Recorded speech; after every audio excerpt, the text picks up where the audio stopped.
Austin.Nickel, who's going to talk to us about our neighbor's faith or religions of the world. And I'll just turn it right over to you, Austin. Thank you, Charlotte. Good morning, everybody. Good morning. Good morning. It's good to see you all here. My name is Austin.Nickel, and I'm the Pastoral Care Associate here at First Lutheran. And today we're going to be looking at 3 of the major world religions. A lot of you may be thinking, why would I even want to do a forum on the world religions? And the reason is because I took some classes when I was at University of Sioux Falls as well as in seminary, and I found it very, very beneficial to just learn about the different world religions.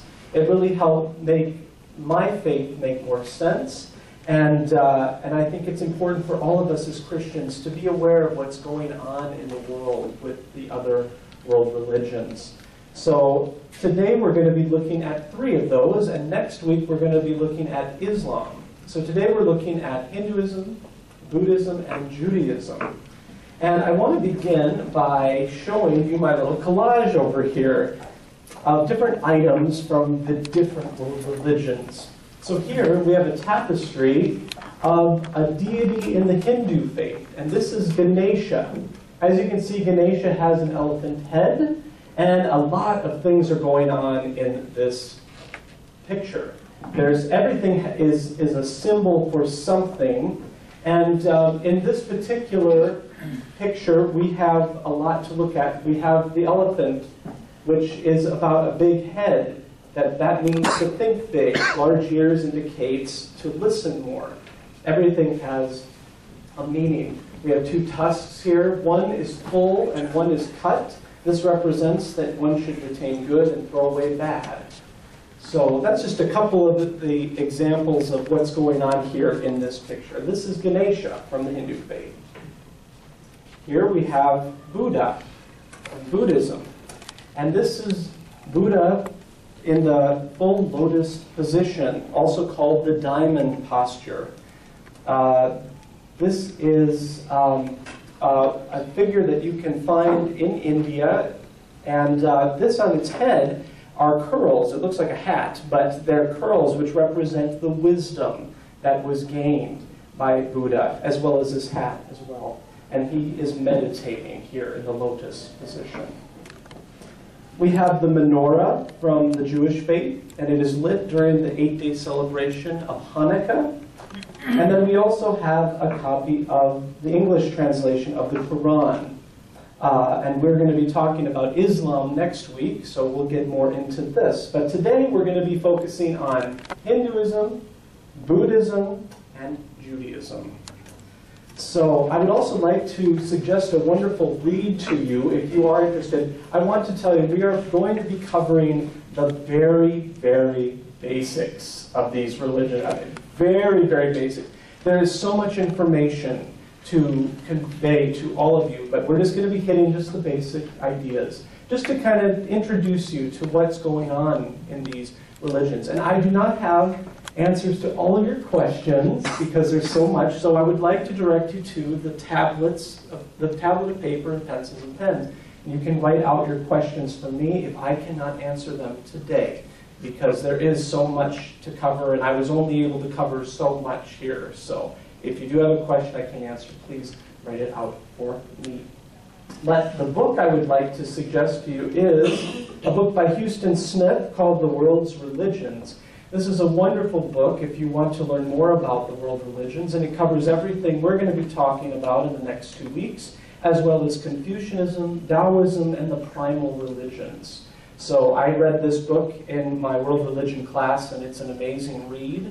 And Huston Smith, coincidentally, is a Christian individual and wrote this book very unbiasedly. So it's a very, very good, thorough overview of those world religions. So, why don't we begin? So today we're covering Hinduism, Judaism, and Buddhism, and next week we'll be covering Islam, and these are the symbols for each of the world religions here.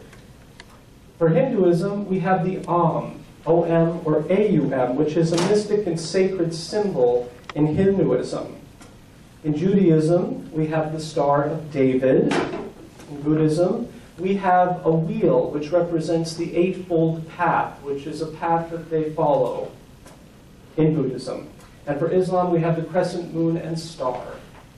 And there is a picture of all of those together.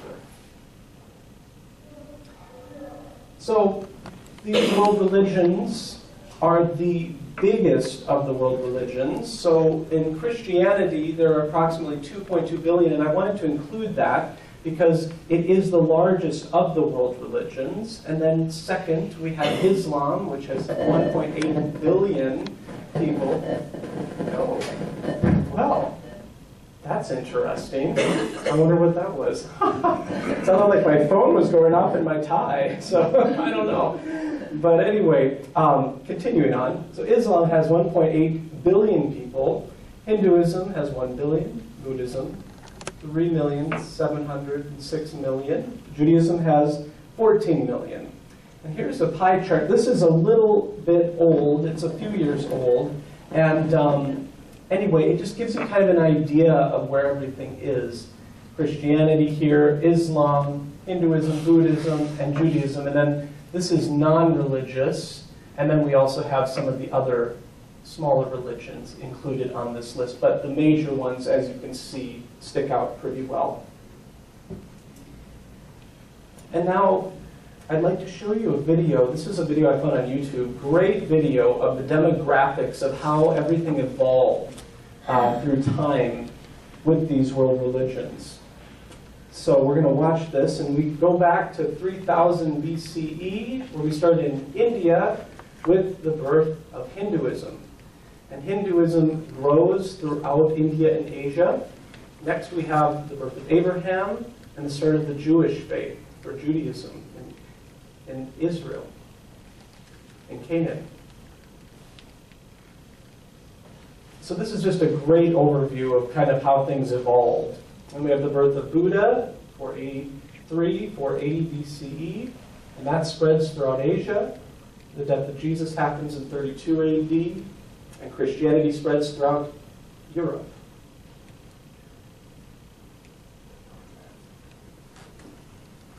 And then it continues to grow all over North Africa, Middle East. And we have the birth of Muhammad, and Islam is born and spreads. And we're going to be talking more about Islam next week, so we'll get more into this, and I'm going to probably show this video once more just to kind of do a recap. And as you see, Islam takes over a lot of Africa, the Middle East, parts of Asia, Europe, India. It just continues to grow. And then there's going to be a boom of Christianity that spreads, the Christianity of blue. And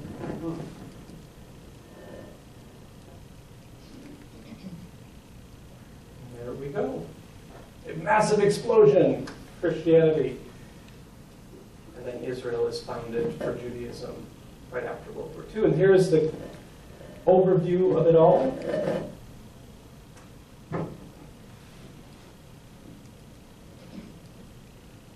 I just found that a very helpful video, just to kind of see how things spread throughout time and how they grew.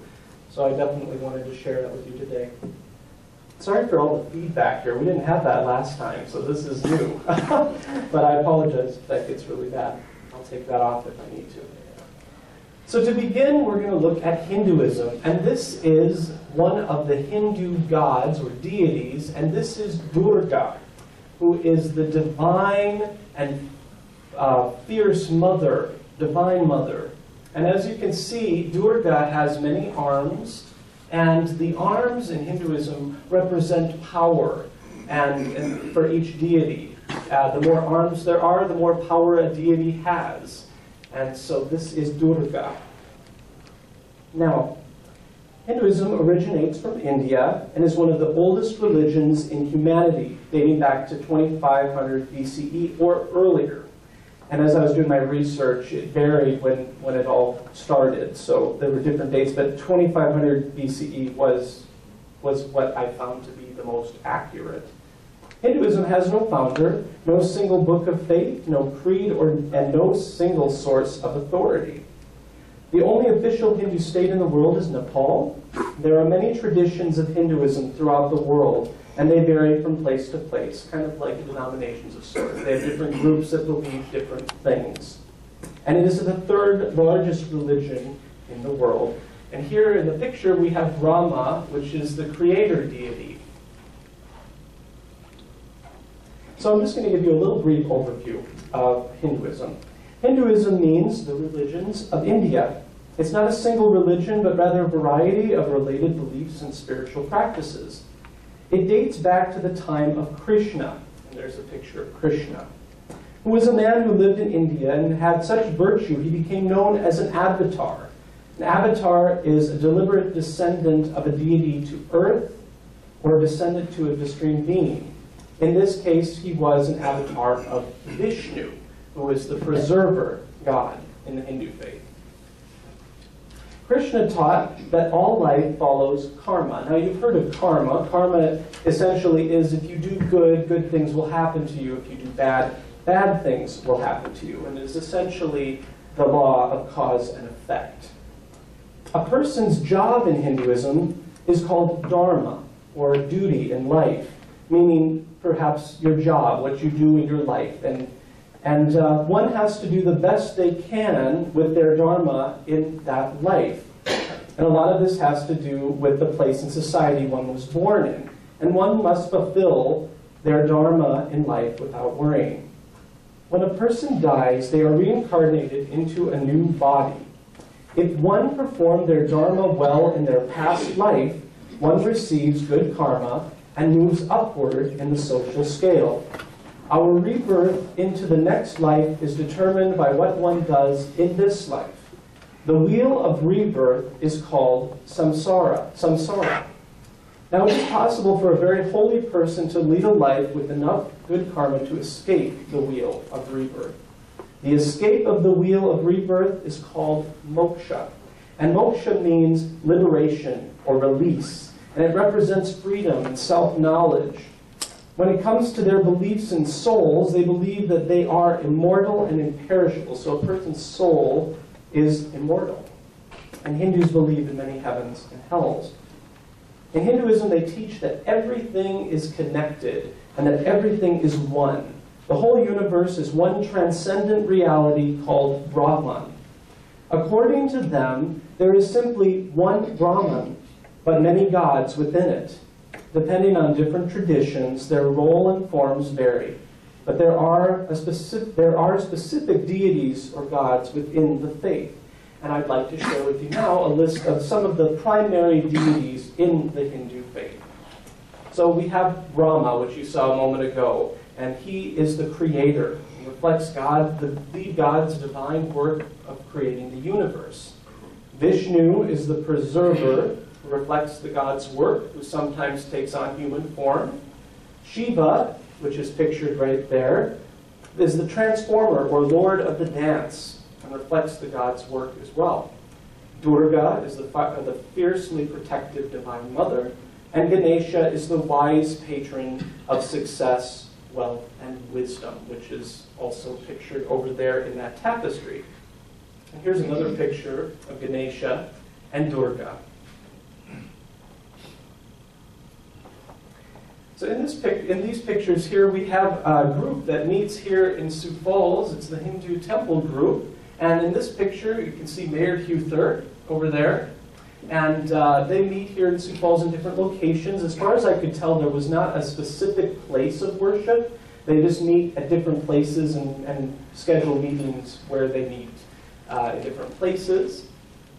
We have a Hindu temple in Singapore. And as you can see on the roof, if you can't see that, what those are the deities. There are statues of the many, many deities. And while we went over 5 of them, there are literally hundreds of deities within the Hindu faith. So those ones that we went over are the 5 primary deities, gods in that faith. But that depiction of the deities in the temple is quite amazing. Here we have an incense for puja. And puja is the act of showing reverence to a god, a spirit, or another aspect of the divine through invocations, prayers, songs, and rituals. An essential part of puja for the Hindu individual is making a spiritual connection with the divine. And so they have moments of prayers and meditations. And right now I'd like to share with you a beautiful hymn that is sung by a temple priest, accompanied by lively music that you might hear in a Hindu temple. You can get that to work here.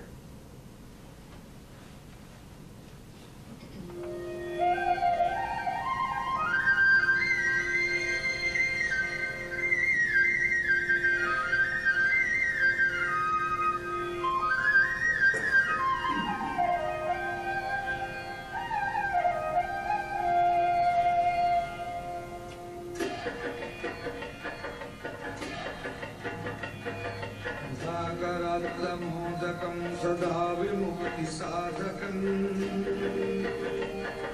कलाधरावतं सकं विलासि लोकरक्षकं नायकैकनायकं नासिते वदैत्यकं नतासुरासुराजकं Namami तं विनायकम् मोदकं सदा विमुक्तिसाधकं कलाधरावतं सकं विलासि लोकरक्षकम् अनायकैकनायकं विलासिते वदैत्यकं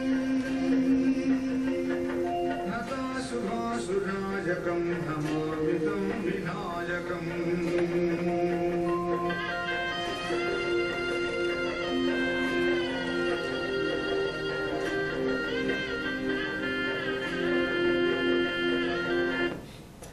And this is a basic overview of Hinduism.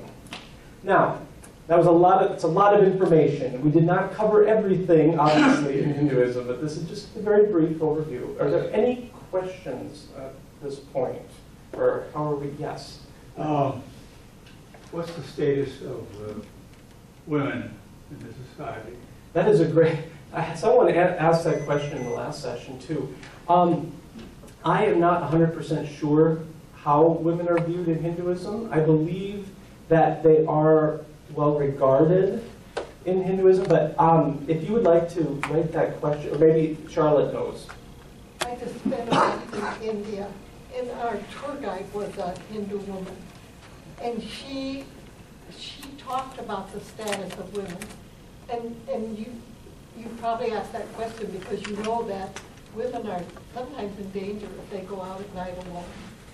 And she talked about that and talked about how hard they're working to correct that. But the Hindus don't value life as much as we do because they're going to come back. You know, they believe that they'll live another life and another life. And they're also less violent. I mean, you would never see road rage, and the traffic is just horrendous. So they try to be good so they can escape this wheel of rebirth. But they also know that they don't believe that that's going to happen for them in any upcoming life. They see this rebirth business, reincarnation, as sometimes we call it. So, but they are gentle with their women. The Hindu religion is. In fact, one of those gods that Austin pointed out is considered the consort. I think it's Vishnu who is considered the female consort. And she has a lot of power. That's why she has all those arms. Thank you. And if you would like to write that out for me too, I can look that over this week. The questions you write out, I'm going to look over and get an answer for. Yes. Yes. Doesn't necessarily have to do with Hinduism, but on that chart of world religions you showed us, there's a very large section for no religion, and then another section for atheism. And why is that on the religion? See, and that's the. I mean, what would the difference be? That is what I don't know. And the chart is older, and I just use that primarily just to kind of see it in the percentage rates, you know. But I think we could probably put those in, religions. I would think it would be agnostics that would be up there rather than atheists, because they're sort of, but I'm not 100% sure why that was. Where does their worship of cows and rats and their tolerance for... They view cows. Cows are a very sacred animal in the Hindu faith, as well as elephants and snakes and other animals. In the Wheel of Rebirth, it is possible for a person to reincarnate into an animal, but the sacredness of the animals comes about because they just view them. They don't worship animals, but they do view them as very sacred. It's because they think they could be reincarnated as one of those animals. In fact, our tour guide said, next time I come back, I want to be a pet in an American home. Yeah, no doubt about it, right? Oh my goodness, I tell you. Well, we're going to have to, Pastor Ness? Just want to say that Nepal was their founder, but the World Mission Prayer League, which is Lutheran, and we had a missionary in our congregation from Nepal. Mm-hmm. And so it's having Christianity there too. That's great. That's exciting.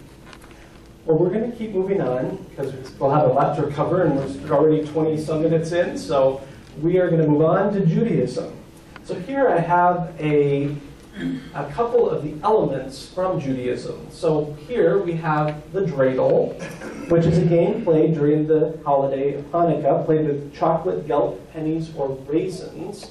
In the center we have the Torah scroll, which is a long scroll containing the entire 5 books of Moses, or the Torah, handwritten by a pious scribe in the original Hebrew. The top right is the Star of David, which is the symbol for the Jewish faith, and it is also known as the Shield of David. The bottom left corner, we have Elijah's cup. In Judaism, it is the 5th ceremonial cup of wine poured during the family dinner on Passover. In the center bottom, we have the tablets of the 10 Commandments received by Moses, and on the bottom right, we have the Hanukkah menorah. And this is a 9-branch candle lit during the 8-day holiday of Hanukkah. On each night of Hanukkah, a new branch is lit. The 9th holder, called the shamash, is a candle used to light all other candles and to be used as an extra light. To be kosher, the shamash must be offset on a higher or lower plane than the main 8 candles or oil lamps. And the 8-day and Hanukkah is the 8-day celebration that commemorates the rededication of the temple during the 2nd century BCE. Also, am I counting incorrectly? Yes. How many candles are there on the menorah? There should be 9, 4 on each side and 1 in the center. Why aren't there on the depiction of the symbol? Yeah, that one graphic did just... That's a good point. I guess I missed that. How So about the one on the table? that one does have 4 on each side and then 1 in the center, this shamash. So thanks for pointing that out. I'm sorry I missed that. This was just in the clip art, and I thought, oh, perfect. So this will be good because it has a whole lot that we could talk about. So, but anyway, that would be an incorrect Symbol. yes. What you see on the table is what is correct. So thanks for pointing that out. That's good. That's good. So Judaism originates from Israel, and Abraham founded Judaism around 2000 BCE. Judaism is the oldest of the monotheistic faiths or religions with one God. Its holy city is Jerusalem, and the religious leader in a Jewish community is called a rabbi. They have no pope or bishop, just a rabbi to lead in worship. The Jewish holy day, or Sabbath, starts at sunset on Friday and continues on until Saturday. During the Sabbath, Jews do not work, and many years ago, in Jewish traditions, you couldn't even swat a fly if you wanted to, because it was considered to be work. And it's on the last day of the week to commemorate the day that God rested after creating the universe, going back to the Genesis story. and it has a following of approximately 14 million people today. So I'm just going to give you a little overview, and then we'll get on to this next slide. Judaism, this is more of a refresh, because so much of this comes right out of the Genesis and Exodus story, the history and overview of Judaism. But Judaism began when God called Abraham and Sarah to leave Mesopotamia and go to the land of Canaan. In return for their faith, they would receive land and many descendants. From this promise came the land of Israel and the chosen people. But staying in that land and keeping those chosen ones was difficult. The Israelites were enslaved in Egypt, but God freed them with the help of the prophet Moses. Moses received the 10 Commandments as well as many more laws later on. They conquered the Promised Land, but could only keep it for a few hundred years. Now, Israel sits on a crossroads. It's between Europe, Asia, and Africa, through which many armies marched over the centuries. And in the year 70 AD, the Romans destroyed the temple in their capital, Jerusalem. And the religion then transformed itself from a temple religion with sacrifices and priests to a religion of the book. Because of this, because of this, Judaism is a faith of symbolism, reverence, and deep meaning tied to the literature of its history. So Jews believe that there is a single God, not only who created the universe, but one that every Jew can have an individual and personal relationship with. They await the Messiah, who will be an earthly king. They believe in heaven, but that God determines where they go after life on earth. The 10 Commandments is the basic code of law. The most holy Jewish book is the Torah, the first 5 books of our Christian Bible. Others include Judaism's oral tradition, the written form of which is known as the Talmud. And so there are some basic principles of the Jewish faith that I have listed here, and we're just going to go over them. So these are some of the things that they believe in. That God exists, that God is one and unique. God is incorporeal, which means that he is not of a substance or material substance. God is eternal. Prayer is to be directed to God alone and to no other. The words of the prophets are true.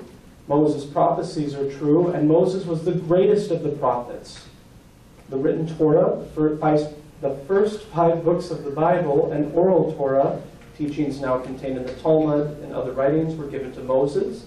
There will be no other Torah. God knows the thoughts and deeds of men. God will reward the good and punish the wicked. The Messiah will come, and the dead will be resurrected. So those are some of the basic principles of the Jewish faith. And they observe several holidays. One of them is Rosh Hashanah, which is the Jewish New Year. And times vary on this, but this year it will be celebrated on September 13th. Yom Kippur is a day of fasting and prayer which occurs 10 days after the first day of Rosh Hashanah, the holiest day of the year. And it is known as the Day of Atonement, atonement for personal and national sins. And the fate of a person is sealed for the upcoming year during this time. Sukkot is an 8-day festival of Thanksgiving, celebrated in the fall. Hanukkah, the Festival of Lights, or the Feast of Lights, is an 8-day celebration of dedication. It recalls the war fought by the Maccabees and the cause for religious freedom. Usually in December this takes place, and this year it will fall on the beginning of Hanukkah will start on December 6th. Pesach, or Passover, is the 8-day festival that recalls the exodus of the Israelites from slavery in Egypt. A holiday meal is held at the home, and during the time of the Passover meal, there are many elements on the table, different kinds of foods, and everything has a symbol as to why it's on the table. And this will be falling on April 3rd this year. And those are just several of the holidays. So here pictured, we have the Mount Zion Synagogue, which is located right on 14th Street over here. And I want to take this moment to say, if you ever get a chance to experience a temple service, it's very much worth going. And they feed you, and they feed you really, really well. I had the best piece of cheesecake I've ever had. It was home. Anyway, I won't go on about that. But nonetheless, they will feed you well, and they're wonderfully welcoming, and it's just a really neat experience. So if you ever have a Friday night free, check out the Mount Zion Temple. Here we have a yarmulke, which is a common head covering, and down here below, we have a bar mitzvah ceremony going on. And a bar mitzvah ceremony is kind of a time of a coming of age for young men and women in Judaism. For a boy, it's called a bar mitzvah, and for a girl, it's called a bat mitzvah. And it's pretty much just a coming of age celebration where they accept their faith and read from the Torah. And I would like to share with you now an audio recording of a rabbi reading Genesis 1 in Hebrew. Oh, I didn't want to do that.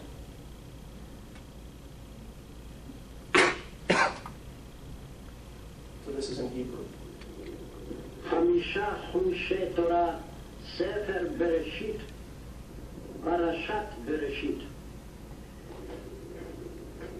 בראשית ברא אלוהים את השמיים ואת הארץ, והארץ הייתה תוהו ובוהו, וחושך על פני תהום, ורוח אלוהים מרחפת על פני המים. ויאמר אלוהים, יהי אור, ויהי אור. וירא אלוהים את האור כי טוב, ויבדל אלוהים בין האור ובין החושך. ויקרא אלוהים לאור יום, ולחושך קר הלילה, ויהי ערב ויהי בוקר, יום אחד. ויאמר אלוהים, יהי רקיע בתוך המים, ויהי מבדיל בין מים למים. ויעש אלוהים את הרקיע, ויבדל בין המים אשר מתחת לרקיע. Beautiful but complex language, but beautiful. Elohim. Elohim. Yep. That's their God. Yeah, exactly. Yep. You could hear that word coming up. And so this is basic overview of Judaism. We just keep moving along here. Now, do we have any questions at this point? Yes. What is the significance of 8? Seems like they do 8 a lot. 8 candles, 8 days for the celebration. 8 comes up a lot. I'm not sure of the sacredness or the understanding of 8 in their religion. I guess I haven't thought of that. I do see it because you're right, but I'm not 100%. So if you want to write that one out, I can look that up if you'd like. Yeah, because God's perfect number is 7. 7 and 3 is a big one in our 3. Christian faith too. Those are big numbers. So, well, 8 for Hanukkah represents the 8 nights of which the lamp was lit. They had only enough oil for one. After they cleaned up the temple and rededicated it, the lamp only held enough oil for one night, but it lasted for 8 nights, which I think represents the significance of 8 for that. But as for everything else, not 100%. So, yes. So they don't believe that Jesus actually came? They don't believe that the Messiah has come. I believe they regard Jesus as a great prophet, but they do not believe that the Messiah has yet come. So they are still awaiting the Messiah. Yes? I read on the computer this morning that yesterday there was a vote in the United Nations, and it failed by a vote to return Jerusalem over to the Palestinians, and it failed by 1 vote only. They need 9 votes to accomplish this. They got 8, and there were 6 countries that didn't vote, so it's really precarious. Huh. I did not know about that. My goodness. So It involves the area where the temple is, where the tabernacle is to be built. I see. So now they have to reinvestigate what happens. I suppose they'll keep pleading their case. I don't suppose. know. So, but that didn't win this time, though. No, failed by 1 vote. My goodness. Something. Yes. I don't see what there is in their religion which leads to anti-Semitism. You don't. I'm, say that again. I'm sorry. I don't, considering their religion, I don't know what causes the anti-Semitism. Right. I know, because they're such a peaceful people, and they really are. They're wonderful. This must be my goal today, to knock this off as many times as I can. But that is very true, why that would come out of Judaism. Yes. It was because of what happened to Jesus. Through Christian history, the Jews were blamed for what happened to Jesus, and it all came out of that. Yes. Bill? I noticed on the chair there's only 7 candles on that, On the chair. behind the young man, on the picture. Oh, that is interesting. My goodness, oh, this is like some kind of code or something. I have to look into this. So I didn't notice that either. So that's a good observation. I'm going to look into this. Why there are only 7? That doesn't. Yeah. I'd like to say a word about anti-Semitism. After the triumphalism or the post-Constantine age, when Christianity became the state religion of the Holy Roman Empire, and temporal power joined with spiritual power, it became clear that Christianity was triumphant. Yes. And then emerged in the Middle Ages this belief that Jesus was crucified by the Jews, which, however, is historically incorrect.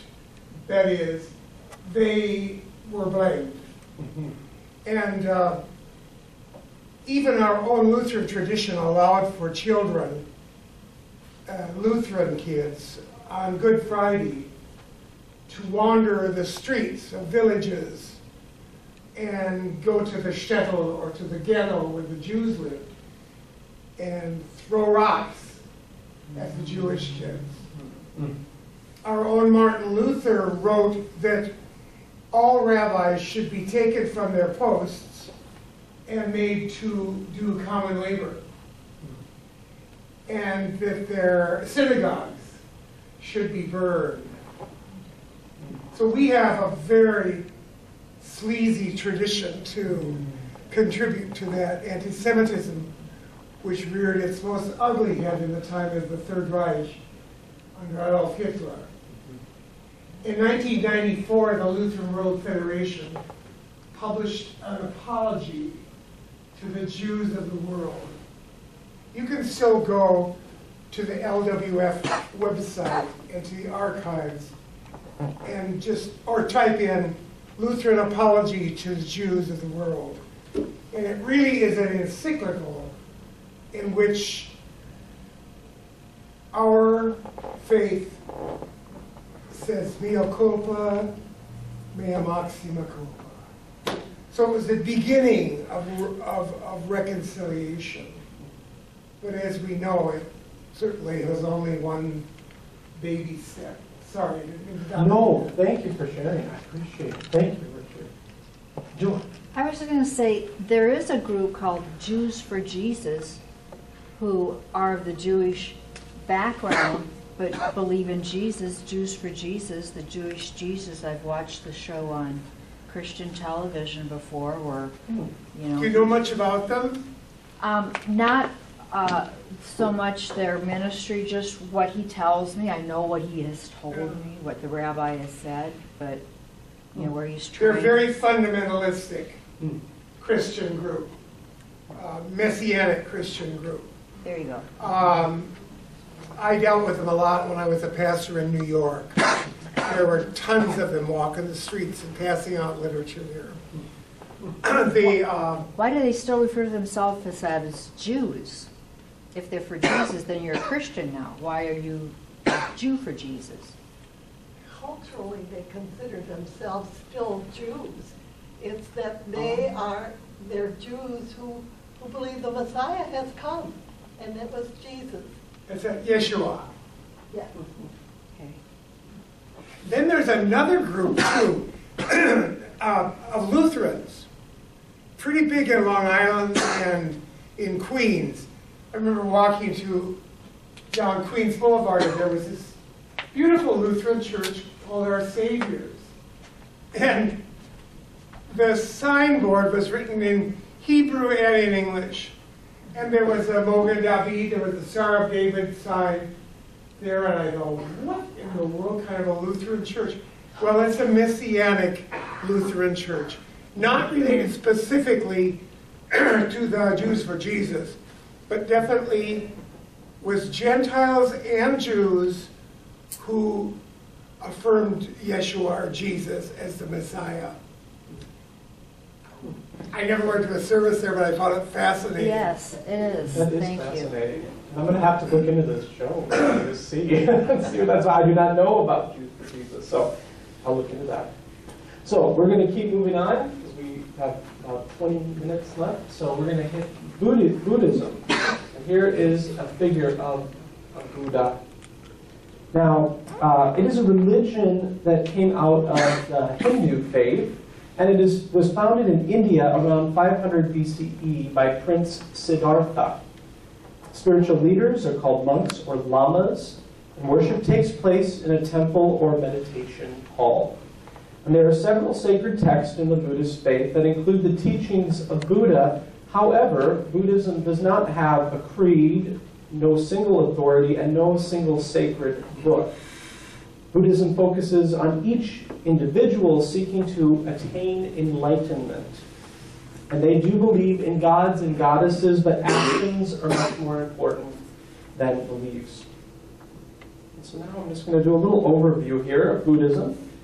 Buddhism began with a young prince named Siddhartha. He was born into a life of luxury and was sheltered into this fine life. He later ventured out and witnessed human sufferings that had been hidden from him in his life, in his luxurious lifestyle. He then went out to find the sources of sufferings. He asked questions like, why must people endure suffering? Must we reincarnate through hundreds of lives? At first, he thought the problem was attachment to material things. So he gave up his possessions, and then he became a wandering beggar, but it made him no happier. He then discovered that the middle way was the best between luxury and poverty. And while meditating under the Bodhi tree, the rest came to him, that all of life abounds with suffering, and it's caused by selfish craving for one's own fulfillment at the expense of others.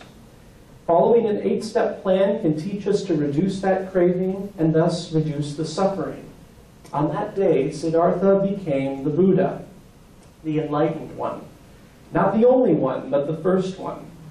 The Buddhist plan is called the Eightfold Path, and though it is not easy to follow, it has pointed millions to enlightenment, which is what Buddhahood means, a state of compassion, peace, and steadfastness. Buddha taught many people the way to enlightenment through the course of his life. And here's a picture of Siddhartha. And he lived from 563 to 483 BCE. And he was a prince of a small kingdom. And then he did become the Buddha after he was enlightened, after sitting under the Bodhi tree. So the teachings of Buddhism are as such. They believe that the cause of suffering is caused because of desires in our own life. Anything that we desire causes the problems we have in life. Therefore, one must extinguish the self, and one must give up all material possessions of the world. And they follow a path called the Four Noble Truths. And this is the nature of human suffering and how it ends. The first noble truth is there is suffering in the world. To live is to suffer. The second is the cause of suffering is people's desires for pleasure and material goods. The third, the solution is to eliminate desires and attachment. And to do this, one must reach nirvana. And to get to nirvana means to be extinguished or to be blown out, to go out of existence completely. And to reach nirvana, one must follow the Eightfold Path. After following the Eightfold Path, one reaches nirvana, or can't. I shouldn't say one does. It's a very hard thing, the Eightfold Path. You may or may not reach nirvana. If you do not reach nirvana, you are reincarnated into another life, and you have to try again. So the Eightfold Path has these understandings to follow. So the first is right understanding. To see and view things as they really are, and to attain true wisdom. Right thought, to think and do right things at all times. Right speech, to not lie, curse, slander, or gossip. Right action, do not harm yourself or others, do not steal, and do not take part in any sexual misconduct. Right livelihood, they believe that there are some jobs that you cannot do. Several of these would be working with weapons, raising animals for slaughter, anything to do with slave trade or prostitution, working in meat production or butchery, or any selling of alcohol or drugs. These are jobs that are not considered to be good, so you have to have a better livelihood than that. Right effort, give your 100% of everything you do. Right mindfulness, to have the power to control your thought process and see the truth behind things. And right concentration, the ability to have a deep concentration and ability to focus on wholesome thoughts and actions. And that is the Eightfold Path. And here we have a Buddhist temple and a Buddhist bell. There is a lot of praying and meditation that takes place in the Buddhist faith. And this bell is one of those items that is used during prayers and meditation. We have a Japanese monk ringing the temple bells. And I also have a chant I'd like to share with you that is used. It's the Nam Myo Ho chant. And this is what it sounds like. Nam Myo Renge Yo, Nam Myo Renge Yo, Nam Myo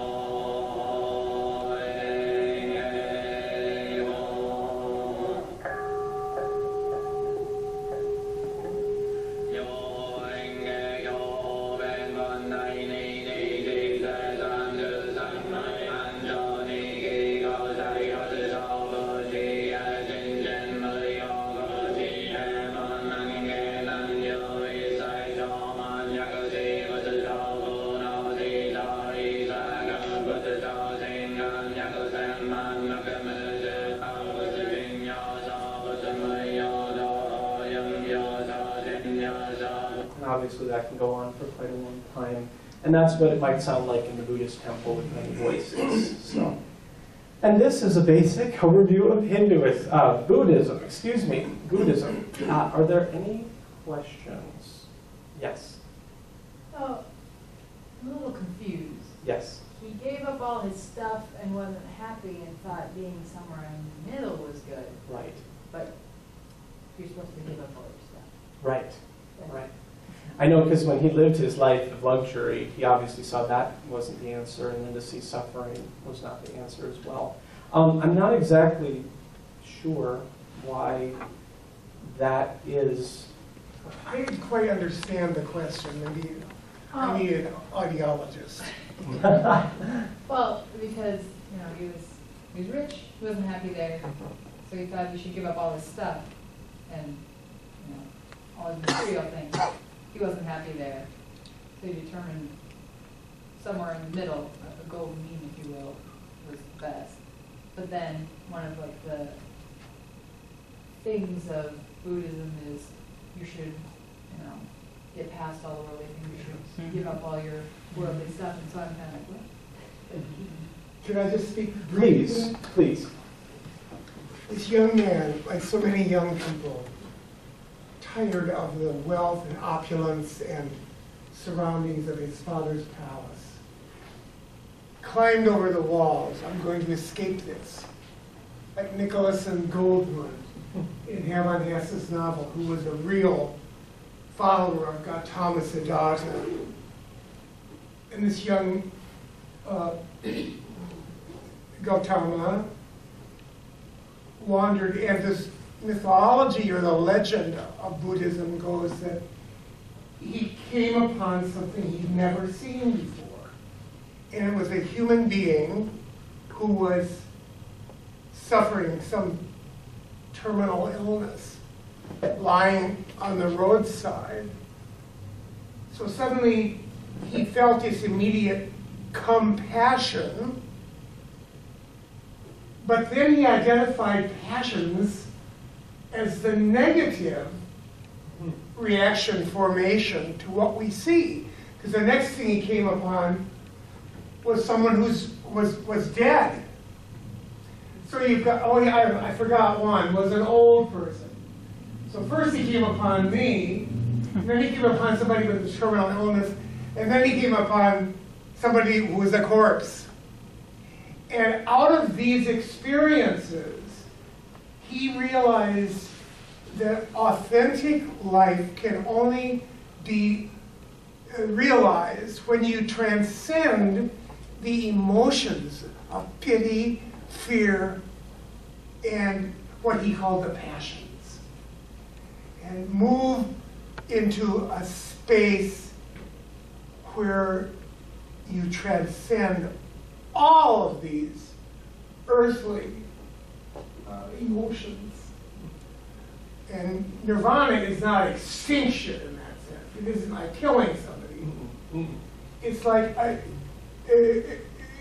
almost being diffused into the entire universe, becoming one with the universe. It's But you're dead. what? But you're dead. When you reach nirvana, there's nothing left. There's no higher thing to attain to. So then don't you go into extinction? That There's means you're only dead. contemplation. You're not dead. Oh, they don't believe you, but you are. Your body is dead. No. Oh, so you live You on might forever. go into a lotus position and your eyes are closed because you're in union with something beyond suffering, age, and death, and all the troubles of this world. So their highest experience of meditation, to which we are all called apparently, is to achieve that nirvana, which is a transcending of the emotions. It doesn't mean you have to die.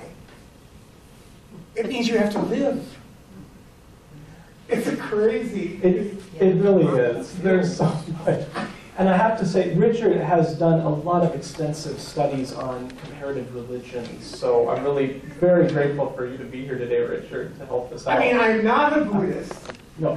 but No. I want to say one more thing about Buddhism, that the Holy Father John Paul II, when he wrote a book called Threshold of Hope, it's a wonderful book on the world religions by John Paul II. May he rest in peace. And when he goes to Buddhism, which is like chapter 3, I think, he starts out by saying, first of all, we must realize, Buddhism is not a religion, period. It is a way of life. Ooh. The North American Buddhist Church, which is very much copies Judeo-Christian style of, they meet on Sunday morning, they get together, they sing hymns, they call their priest reverend. They were very upset. But the vote is still out. Most Buddhists would agree that it is not a religion. Gautama Siddhartha is not a god. He's not a messiah. He's just an embodiment of somebody who went through a lot of hell in order to achieve authentic life, which was nirvana. Last sentence. Thomas Merton, wrong. G.K. Chesterton, reflecting on Jesus and Buddha, says, I was walking in the Cathedral of Chartres in France, and I saw the statue of Jesus sort of in rags, walking down the roadway, waiting for the next person who would come to him, seeking his help or healing. And Chesterton said, then I remembered being in India and seeing a huge statue of Buddha. And I suddenly knew the difference between Buddha and Jesus. Buddha was sitting, fat and contented, meditating, and his eyes were closed.